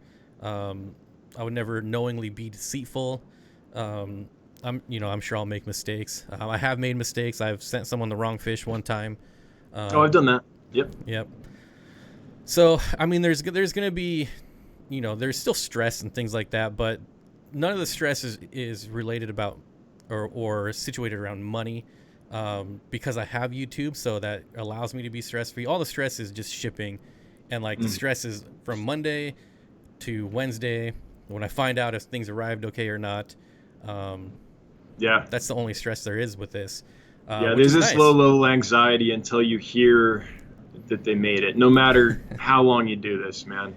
Yeah. So if you care. I think going forward now, like I've started to scale back on the variety. I would like to focus I'm never going to make $1 million selling fish. I'm never going to like go buy a 10,000 square foot warehouse and import and things like that. So I think I'd like to scale back and stick strictly to more rainbows and then a couple oddball fish here or there, like the clown killies that always do really well for me. Just things like that, but more hobbyist bred, since I don't have to rely on it for like lots of income or to pay my mortgage. It doesn't matter if I'm sold out of something for a month if it takes the person I'm buying from to breed them and grow them out. I know it's frustrating when people go to my website and it says sold out. I get it. I'm the same person when I go to someone's website and I want to buy something that's sold out. It's frustrating, but as long as I'm not losing money, that's all I really care about, I guess. As far as keeping it going. I don't know. Yeah. So you're shifting more into like, here's what I like and I want to keep, and focusing on that versus what will sell. And is that what I'm hearing? Basically, so like the all my hobbies bred rainbow fish, if I could only do that, I would be a-okay. Like, that would be amazing to me. That would be cool if there was that many hobbyists that bred enough to do that. Well, That's a difficult one. They take so long, as you know, to grow out that's a hard one to find a steady supply of and from also, a hobbyist breeder. A supply of customers, because rainbow fish are pretty expensive. When you're talking about like hobbyist bred, like I recently got access to like import lists and how much like rainbows are to import, and they're insanely cheap. But then I see what I'm getting, and I'm just like, okay, I could buy them for $1 and flip them really quick or whatever, you know. But I'd rather not do that. And I honestly don't know if somebody goes on my site and they see $20 for a rainbow fish. I don't know if they get like a negative feeling for that, or, you know, I don't know. I guess I should locality pure hobbyist bred, $20 is a steal as far as I'm concerned. That's kind of, you know, my thought too, because I've bought like locality pure Gary Lang rainbow fish for like the last 5 or 6 years. You'll spend $40 on a fish easy. Yeah. But I mean, from some of these strains and stuff, yeah. So, but from a hardcore rainbow nerd to just like the average hobbyist that sees, this guy's selling it for $20. Get out of here, chump. Yeah. Well, if they don't know your story and your business, I'm sure that people come to dansfish.com all the time and get a little sticker shock, and they're like, "What? I can get them at this other place for less." And if you don't know the industry, and if you don't know the the difference between stuff, then I would totally be like, well, like shopping for anything else. Like, okay, I want this wrench. Amazon has it for this much. eBay has it for this much. Global Industrial has it for this much. You find the cheapest one, right? Home Depot, whatever. Fish are different, and if people don't know that story, then I think you get sticker shock. But people that do know the story, I think, get it. But that makes a niche industry, a niche market, even more niche. And so that is something that I personally have to be aware of, and I'm sure you do too, which is the aquarium fish industry is already a niche. And if you're trying to do it in this other way, then it's less of that niche. And until the story spreads, you know what I mean? It's just a factor it's a reality that you got to deal with. Hey, did I answer your question? When you asked me how do I ship individually bagged and all that, I think I answered part of it, which is sometimes I charge more. But the other part of that I forgot to mention is I forgot to thank Pistol Abbott. Pistol comes every week and helps me pack. So it's a 3-day process. What happens is 4-day really. Friday, I feed in the morning and then withhold food. Saturday, I put the fish in the bags in my shipping solution. Sunday, I change the water in the bags so they sit in the bags for a day so that they can poop, so they can void their bowels. So they've done that by Sunday. I change the water in the bags, and there's several species that then I set aside to do the same thing on Monday, like Gara, plecos, guppies, live bears, certain species that just have long intestinal tracts and take a long time to digest stuff. So everyone gets a water change Saturday. Some of the fish get set aside. Others, Pistol comes in, on Sunday. And then Pistol comes in, and while I'm changing the water, he's sealing. So anyone that got fish this week from me, Pistol sealed all those bags. And then Sunday, I do another water change for the species that have long intestinal tracts, and then I seal those up. And then you get everything in the boxes and get the labels and all that, and the heat packs going in and all that. So I'm lucky I've got help. So I actually, one of the videos I always revert to is your shipping video. And I don't know that I ever saw that you actually, so I saw that you like bagged the fish the day before or the night before.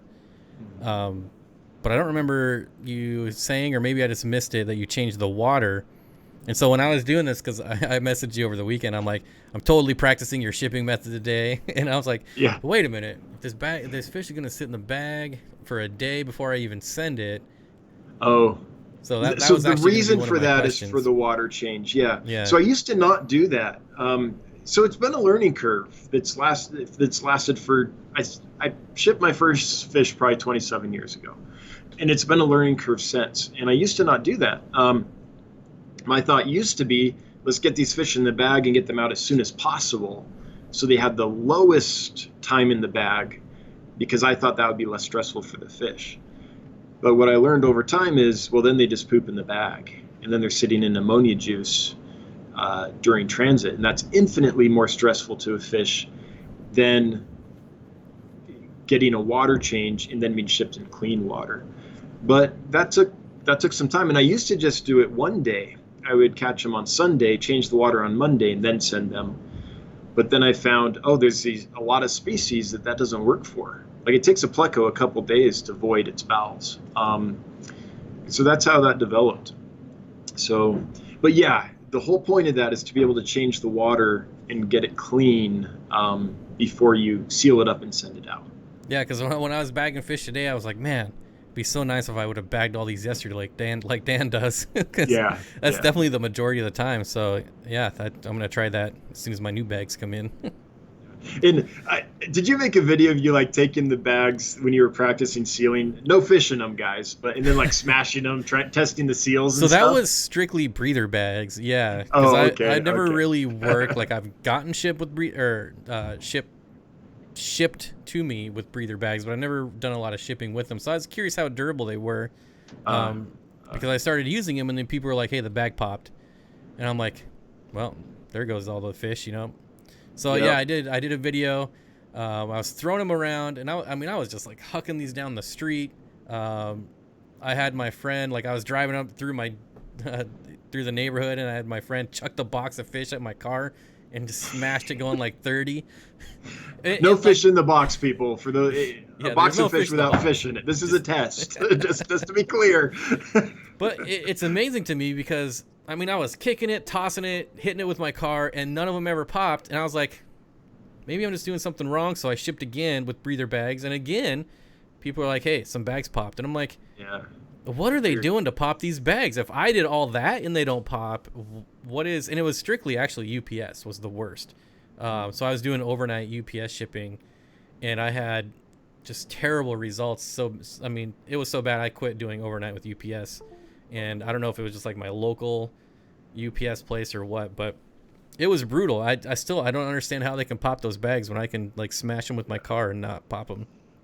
I wonder if it's an elevation thing, like when they go up so high in the airplane, like a bag of chips, if you take them camping in the mountains and you get up to your campsite and they're like, I don't know. That could be it. That could be it. Yeah, I had, Matthew says, screw UPS. So yeah, he was one of my overnighters that I shipped Pracox to. Yeah. And first of all, it didn't show up overnight. It was late, and then the box was damaged, and all the fish were dead. And they have their on-time guarantee, and so I called to get a refund. Never got it. Yeah, no, not. Even though it clearly says right on their website, I if know. it's late, you get your money back. And so at that point, I was like, I'm done. I'm done with UPS. I totally get it. Yeah. But yeah, like over the weekend, I was like, man, because I double bagged. I did your method with the sealer, and I mean, I'm playing hacky sack with this thing, and I'm just spiking this thing like a football in my garage. I'm like, pop, pop, pop, and none of them pop. And I'm like, this is the way to do it. It's definitely the way to do it. So, yeah, I'm definitely copying you and using you. Well, I hope it goes well for you. Except for running out of bags and ordering the wrong ones. getting dime bags for fish, yeah. Yeah, that person's fired. That employee ordered the wrong bags. I had to let him go. So. Oh, that had to have been a surprise. So, what kind of advice would you have for someone that's like, I want to get into this. I love this as a hobby. I want to, I don't know, make a living or meaningful supplemental income or something. Like, what are kind of the pitfalls where you're like, oh, don't do that, or this works well, or whatever? Well, we got a $10 cheerleader, I guess, from Bob Kaler again. Pippi Longstocking. $5 from Tiffany White and $2 from Skeet. Thank you very much. Hey, Tiffany, your box is in the mail, Tiffany. It's coming. I think I was fortunate that I started on social media first. And so having a large following has definitely been a huge blessing. I think if it was like 4 years ago and I had like 1,000 subscribers and tried to do this, I think it would be way harder. Right. Yeah, you wouldn't Um, have had a base of customers. Yeah. yeah. So the main thing is, and this is like across all genres, not even fish, is I don't see people taking advantage of social media. And even like me myself, I need to post on Instagram more, but I don't. So, and I need to listen to my own advice. But for someone just starting out, I would definitely highly recommend getting involved in social media. But I think you also need to be prepared for the learning curve.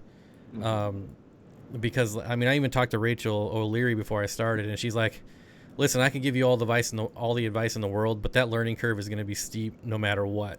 And it is. I got advice from her. I obviously talked to Corey, and John had his own business for a while, and like it still doesn't prepare you for it. I watched like every shipping video.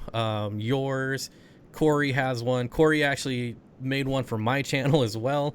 And so I was watching my own video, and Yeah, Ted Judy has some. Yeah, they're and Greg Sage on how he ships them, and everybody does it different, and that's the thing. So it's like you could watch all these videos, and like Greg Sage uses breather bags, and he just seals them all separately in breather bags. And when I saw that, I'm like, that's really cool. I'm gonna try that, and it didn't work for me. So you got to be prepared. There's gonna be lots of losses. There's gonna be lots of it's not tough to get wholesale accounts, but it's definitely a hurdle. Yeah, so everyone should. I mean, don't forget your train of thought, but just a real quick thing on that. So, guys, there are wholesalers that just simply won't deal with you unless you have a brick and mortar store, and then there's a few that will. So don't give up if you're looking. Just keep looking for some and contacting. You'll find a few. They're out there. Yeah, you just have to do the work. You'll hear no a lot, and then after a while, they'll start saying yes to you, even places that have told you no before. So I have accounts that when I first reached out to them, they were like, "Who are you, scrub?" Yeah. And now it's like one of my wholesalers, I bought fish from. They're like, "Man, you're like our best customer." I'm like, I was like, I only spent $500. How am I your best customer? Yeah, that's like, those guys. I fear for them. And now it's like, now they're offering me like free delivery and all this stuff, and I'm just like, Dude. Yeah, it's probably the steepest learning curve of anything I've ever done. Not, I mean, I haven't really done a lot in my life, but you're gonna have to be prepared for losses, and you're gonna have to work through the hard time. Like today, like I said, it was probably the worst day I've had. But I'm still happy, and I'm still grateful. And that's, I don't know. You just have to have. I don't know. I don't even know what I'm trying to say anymore. If that makes sense. I think that's all great. I guess social media and learning curve were the 2 points I got out of it. I think it really helps to know the industry. So if you've got a chance to work in the industry in a couple different facets, a retail store, maybe a wholesaler, maybe a like massive online distributor, things like that. If you can get to know the industry as a whole and how it works and what the realities are, then you can figure out what you need to do to be successful in a lot of ways, what to avoid, who's a good supplier, who isn't. So that's what I would tack onto those first couple points. But I agree, social media gives you a group. Otherwise, how are you going to find people? Yeah, it's really it can be kind of hard to rank on Google these days because there's just so many. Oh yeah. Yeah, SEO is that's very early 2000s. And knowing and knowing the industry was definitely a big one for me, and because I didn't. I knew of a few wholesalers simply from my local fish store. When it was around, he would just show me the list. He's like, "Here's what's available this week. If you want something, just double the price and I'll order it." So I like knew a couple of the companies, And so I was like, yeah, I'm going to start my own business. And I contact these companies and they're like, you don't have a fish store? No. Email us or call us when you have your own like real storefront. And I was like, well, crap. Now I just started this business and I can't buy fish anywhere. Yeah. Well, okay. So this is one of those issues about the industry that started, it kind of has a 1970s mindset. So what they're doing is they're trying to protect mom and pops by doing that. They're trying to say, okay, you have to have a brick and mortar for us to sell to you, because we want to protect that. And I love mom and pops, and there's some really good ones. But the problem with that model is a lot of the mom and pops are not operating in a way that can be successful in our day and age. Yep. So if you're a wholesaler and your entire business model is, I'm only going to sell to these legacy companies, how most of them are being run, as they gradually go out of business, your customer pool shrinks a ton. And that's part of what I was talking about earlier, where when you talk to people that are in the supply chain, even really, really big companies, they're still operating in that model of mom and pop only, brick and mortar only, ignoring the fact that the industry is moving online, just like every other industry is. It's going to move online for the most part. Now, if you're a mom and pop listening, I am not discouraging you. Good mom and pops that use social media to get the word out, that do what needs to be done to succeed today. I'm all for you. I'm rooting for you. I love mom and pops. But what I'm saying is that the industry as a whole is stuck in a model that is just gradually dying out, honestly. So I forget what got me on that, but and so wholesalers will absolutely refuse. I could have 500 tanks in a warehouse in my backyard, and if I didn't have the connections I happen to have just from being in this so long and meeting people and stuff, it would have been very difficult for me to work with a lot of the people I work with. Yeah, and honestly, I got a little frustrated after hearing no so many times because I didn't have a storefront. I was like, well, if you guys ever decide to move into the 21st century, let me know. Yeah, absolutely. It's crazy, and it's the same issue like you said with the mom and pop shops. Is like I think there's like 7 or maybe 8 of them in the Seattle area, and out of them, 2 of them are on social media. Like, yeah, why are you not on social media? I get exactly, and yeah, and they always blame the video games. Yeah, and they have rather watch video games. Like, they have the model. Like, all you have to do is copy what Aquarium Co-op is doing. That's it. You don't have to sell online, but at least copy their social media strategy. Yeah, or many other companies. Like, it's, and I get it. If I was of a certain age and just wasn't into technology, it would be difficult. And I feel for every store that goes out of business. I really do.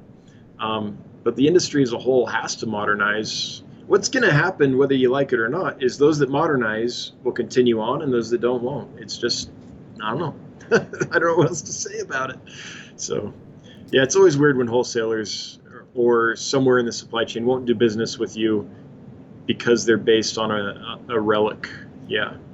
Yeah, at least and the one that the company that you hooked me up with, when I reached out to them, they're like, yeah, I mean, we don't frown upon online retailers. We just got to make sure that there's no local stores next to you. That's fine. And I was like, I mean, there's not. So I was in the clear. I told him, I was like, well, my closest one shut down. The next one, the owner got sick and shut down. And then the next closest one burned down twice. So sounds like a theater. They're always burning down. I'm just like, there's no one next to me. So we're all good. Yeah. So I can kind of understand that. Like, you don't want to, you do have to take care of your customers maybe. So that's not completely there, but at least they're progressive enough to be like, well, if you're not competing with anyone. Yeah. And they said that they've ran into problems where, they supply a store and then someone next to them opens up like an online store, but they were only selling on like Facebook groups, and they'd be like, hey, I got these, come get them for like $2 or something. I mean, so they're flipping, so I don't like that, but if you're selling only on Facebook and you're doing real volume, as far as I'm concerned, you qualify for a wholesale account. Yeah, so you're, I mean, you're doing volume. Why not? Yeah. Anyway. yeah, to me, it's like, you know what? If you have someone that's willing to spend money, then what does it matter where they sell them? Yeah. Yeah. Anyway. Some are seeing the light. There's some in the last few years I've seen that have kind of turned around and are realizing that if they don't adjust to the new reality, that they're going to go out of business. Yeah, there was one that when I asked, they were like, I mean, they didn't even respond to my email. Like, it was like they just ghosted me. I'm like, all right, but then like a couple months later, they're like, hey, we checked out your website. Do you want to open an account? And I was like, I emailed you 3 months ago. Like, yeah. Well, at least they finally did a little due diligence. That's good. How did, in all honesty, how did that supplier I hooked you up with work out? so Like good, bad, normal. I don't order from them just because I don't have a need to, but I knew that they would deal. That's why I sent you their way. So there's been like a few small issues. Overall, I'd say they've been pretty outstanding. Like my rep, she's amazing. I love her. She, as far as like other companies I deal with, like some companies I email questions, and they never email me back. Oh, right. Whereas Most like of them. with that company, it's like I email it. I email at 8 o'clock at night and I get a response. Okay. So the customer Cool. service is really good. I kind of went away with them, a different way for a little bit until I found out how the fish were getting treated that I was buying. And so knowing that they don't order from that importer, and now I'm going to go back to them again. Yeah, and they pay cut little a bit more. couple. They cut a couple links out of the supply chain, which I think is better for the fish. So that's good. Yeah. So, okay, cool. I'm glad to So hear now that I know that they don't go through that step of the import process and they import their own fish, thanks to you told me that. I'll probably deal almost exclusively outside of like the hobbyist bread stuff. I think pretty exclusively through them. Okay, cool. Well, I'm glad it worked out then. I was wondering, because I mean, I think I was clear with this when I told you about them, but I was like, look, I've never dealt with these people, so I'm not recommending them, but I know they'll be Yeah, open. they're actually So, out of all the ones I've contacted, they're the only ones that answered the phone when I called and not got sent some voicemail that never returned my call. They have, it's almost like they treat it not like a wholesale, but like a retail business where like sometimes they send out, hey, thanks for your business. Here's a coupon for 10% off your next order. oh, cool. They're customer centric. That's good. Yeah. So Well, that's another part. So we talked about ethics and we talked about all that. We haven't talked about customer service, like basic customer service. That'll put you up. very basic. Easy. And I remember like one of the orders I got was just trashed. Like a lot of the fish were dead. The bags, the box got destroyed. The bags were empty, and I emailed them like Ooh, all these so it got pictures, smashed. and I was like, I emailed all the pictures of the empty bags and the dead fish, and I was like, I got video because I did an unboxing video, so like I got it all on video too. Yeah. And they're like, we don't need any of that. Just tell us. Yeah, because you're used to having to like Yeah, like every other demonstrate wholesaler, everything. every Like you're other in court company. and you've got to prove it. Yeah, I know. Yeah, it's like you're guilty until proven innocent. But they're just like, no, just let me know. You don't have to go through all that stuff. So yeah, they're very, they're by far the best when it comes to customer service. So Cool. Glad it worked out. Been wondering. definitely about owe that. you on for that one for a long time. Well, when you come here, I've got some filters to change. So. Hey, I want to come there. I want to hang out. I want to make videos, do all kinds of fun stuff. And I'll come to work, man. I don't care. Cool. I can't wait. It'll be fun. Now, I do have questions. Sure. Are you gonna pick me up yeah. and drop me off from the airport? Oh yeah, absolutely. If you can Okay. get to Billings, I can do that easily. That Maybe we helps. can stop by and see the overhauls or something on the way. That would be amazing. I already messaged her. I was Cool. like, hey, coming into Billings. Might have to stop by and say hi. There's a cool fish store there too. It's called Treasure State Aquariums. It's not massive, but the people are doing a good job and they actually care. So it might be worth just stopping by, depending on how tired you are and what time your flight comes and all that, just to see it. It's kind of the only one within like several hundred miles. So. Well, it is Montana, so. Yeah. So that's basically the only question I had. I mean, Oh, okay, yeah, yeah, I like absolutely, yeah. getting around is my main concern. I mean, I'll sleep outside in the snow. I don't really care where I sleep, but I gotta have a way to get there. I've got a room. I think I could put you in, man. That's not a problem. I think we can at least get you a mattress. Yeah. So I think we can call it. Cool. We're at about 2 hours. I learned a lot. This was a lot of fun.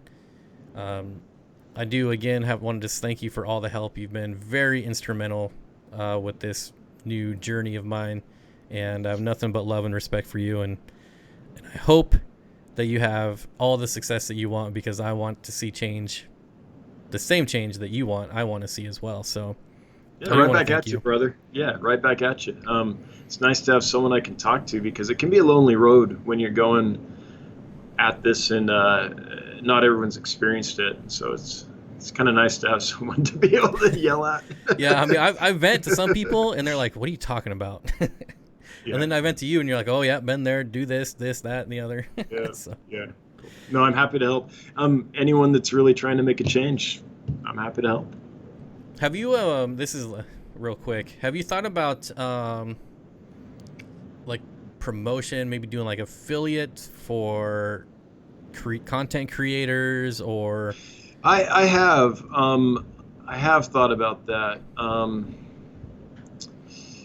And if you're not selling as much, maybe that is something we could explore. I'm in talks with someone right now, and I think we're going to close the loop on that. Um, so I'm trying to figure out the best way to do that. What I'm trying to figure out. So here's, you heard it first here on the Steenfott. Um, so I'm wondering about like micro affiliates.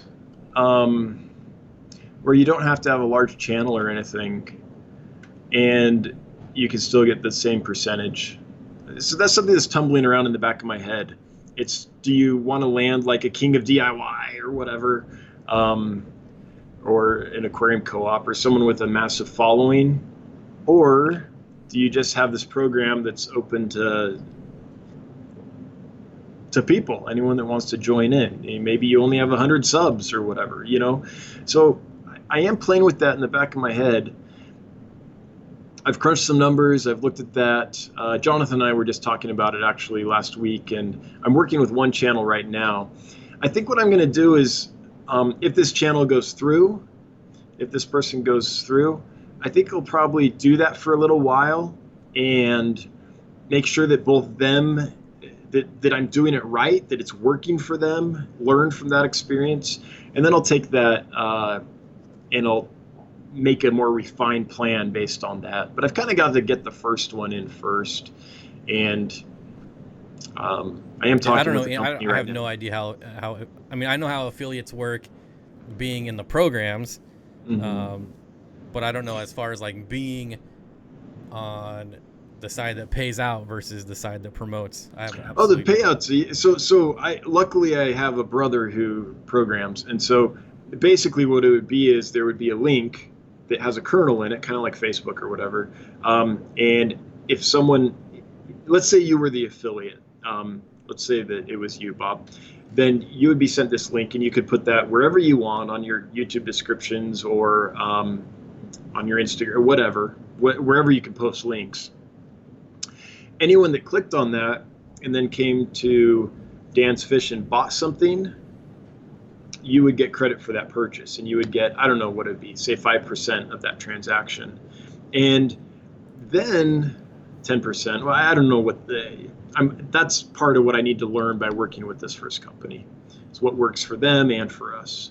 Um, but then what I would want to do is that each transaction, if that was the first time the customer came and made a purchase, the kernel would credit to you.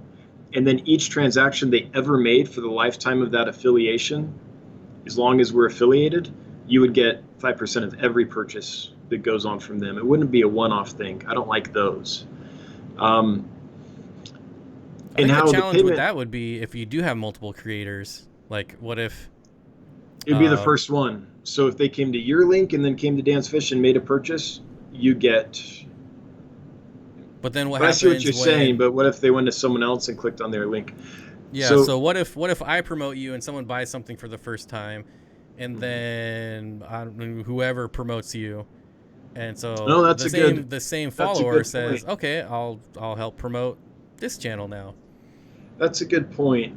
See, I see value on both sides. If you get the revenue from that person in perpetuity, that's good. But then if but then you wouldn't get the revenue from someone else who went to someone else's channel and we got the customer that way. So I see the rub. Um, I guess what I'm trying to do though is make it more valuable for the person that refers the customer that actually ends up in a transaction. Maybe And my make it thought like behind a timed thing, like Amazon. Like you click on my link, you're tied to me for 24 hours. yeah, Maybe that time frame's like a month or 2 months or something. I've I've thought of that as well. And and again, this is why I'm not an expert on developing affiliate programs, but the thing for me is the first purchase. Like once someone has experienced buying fish from me, they're very, very, very likely to come back. So personally, what I need, what my business needs is not necessarily, oh, they go to you, um, they come, they happen to want something, they buy it. They're on another channel, they want something, they buy it. It's not that. It's if they come to you or to whoever and come and make a purchase, once they've made a purchase, they'll see the difference and they're very, very likely to come back. So I'm trying to optimize for Repeat. people, um, for the affiliates specifically, say it was you, for you getting me that first customer. Because once I have them, they're going to be a loyal customer. That's what the numbers say. So that's why I designed it that way, because I'm looking for affiliates that will get me that first purchase. Because once I have that Maybe first purchase, maybe you do sponsorships instead of affiliate, and then how's that? well, I mean, it's like anything else. Say if someone like I'm trying to think of anyone who has a sponsorship right now in the John KG Tropicals is sponsored by Extreme, and he just Okay, gets like I mean I don't know this for sure, but I'm pretty sure he but you're just gets talking like in a generalities. Yeah, yeah yeah, he gets like a check maybe like $10 a month just to have extreme fish food, like you see it in the back of his videos now, so they got to be paying him for that, so that would be like a sponsorship versus an yeah. affiliate I want it to be tied to the value of of what they bring in. of the affiliation. Yeah, I don't want it to be just a set amount each week, because then I could be paying a lot for no results, or someone could be giving me a lot and get very little pay. You know what I mean? Yeah, I mean, Uh, yeah, definitely. That's kind of the yeah, issue with sponsorships. You never really know. right. And then I'll think about that a little more, but I'm trying to optimize whatever I do for that first someone who's never bought from me before and then comes and makes a purchase, because I don't need repeat. Go to Dan's Fish, go to Dan's Fish. Once they buy from me, we're good. Well, I will Generally. say if you're looking at attaching like long term, like every time that person buys again, then that the original creator will get contact. You would be the first to ever do it. No affiliate program does that at all. Yeah, and maybe they don't do it because it would be dumb to do it. I don't know. I mean, that's But kind of what I'm thinking, but yeah, here's what I thought of though. I was like, how much would it cost for me to do a bunch of marketing?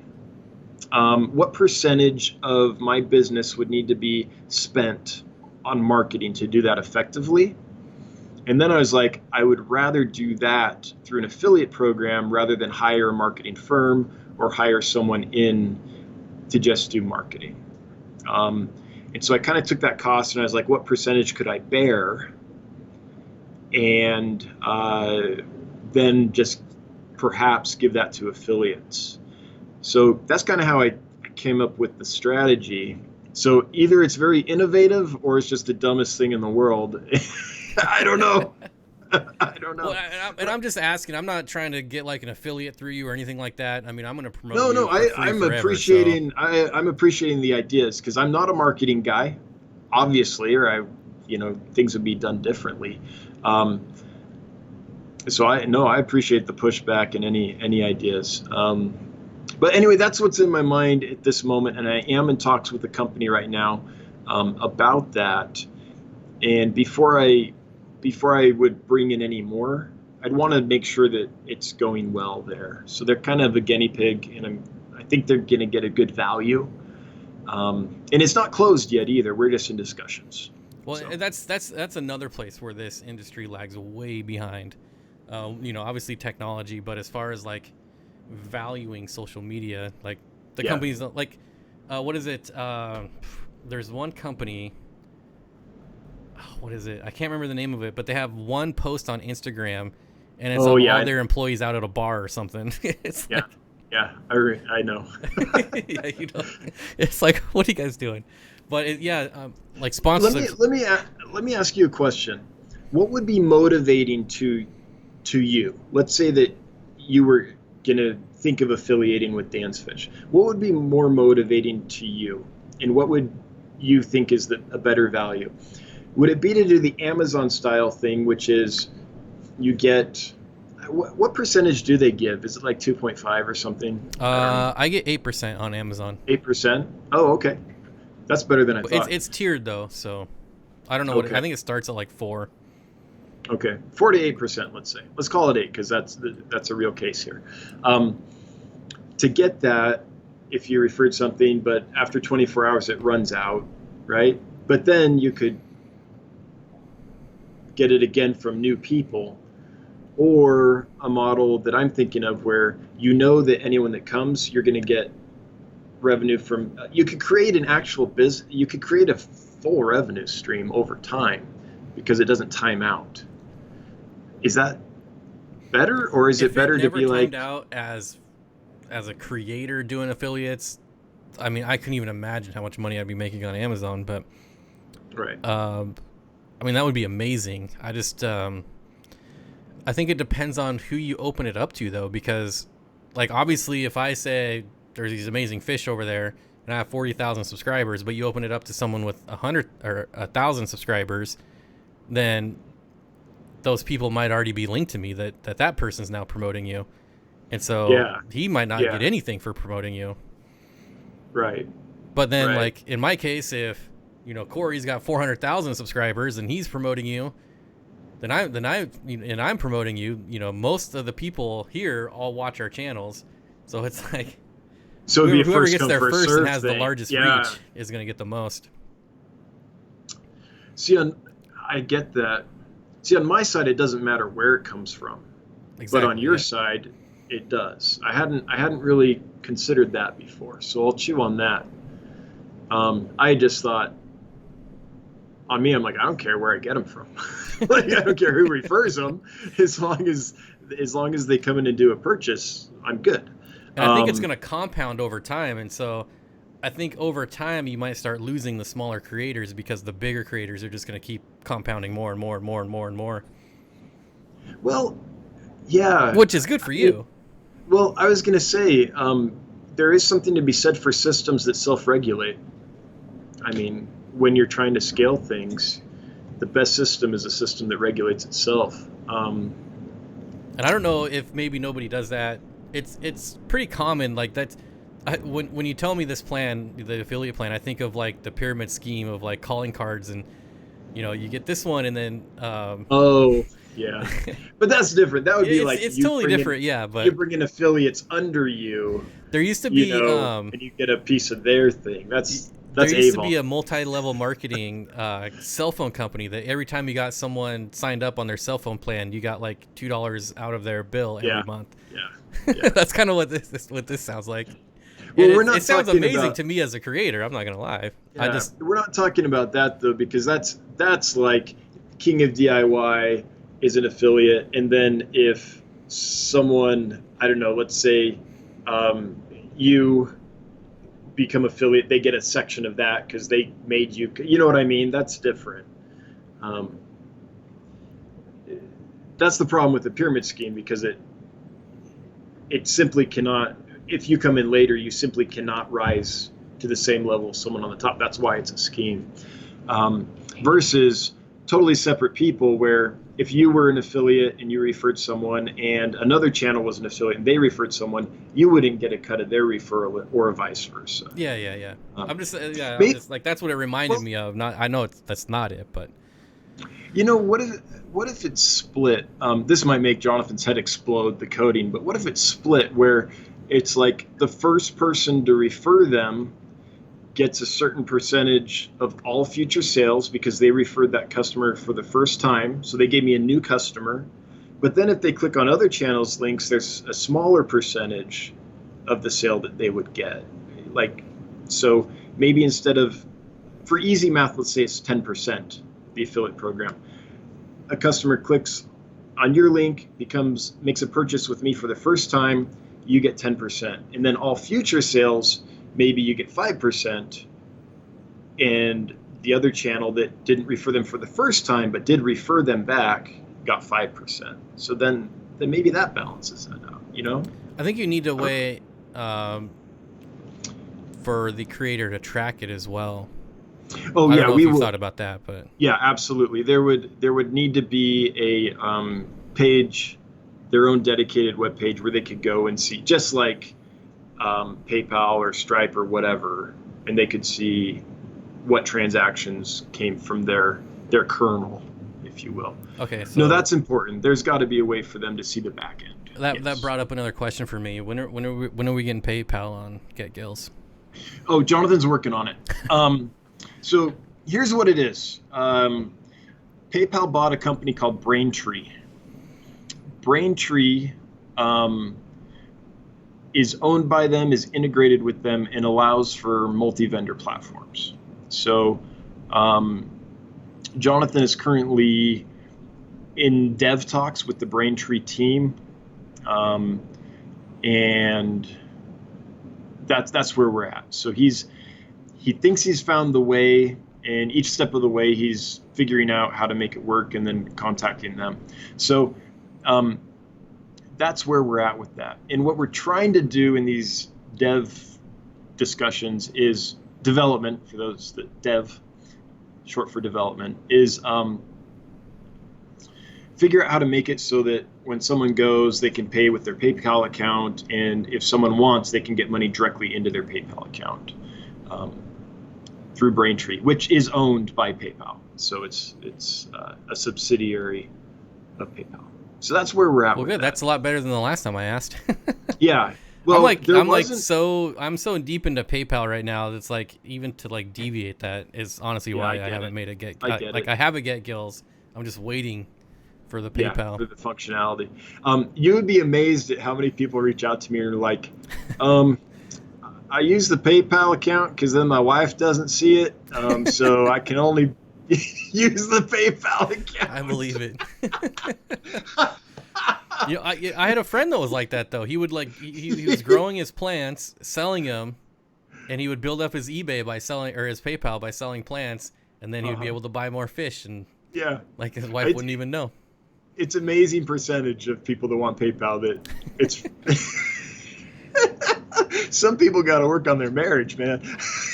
Right? I mean, that's what I mean, you kind of brought this up earlier, as far as like, how do I get my wife or my significant other to let me do what I'm passionate about? And that's what it seems like to me. It's like, I would never want to be with someone that wouldn't let me live out my passion.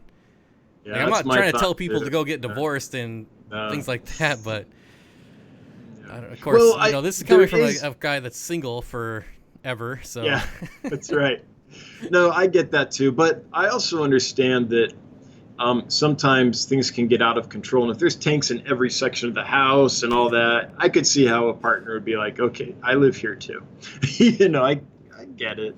But if you could do your own room or your own section or whatever, and it's your thing, yeah.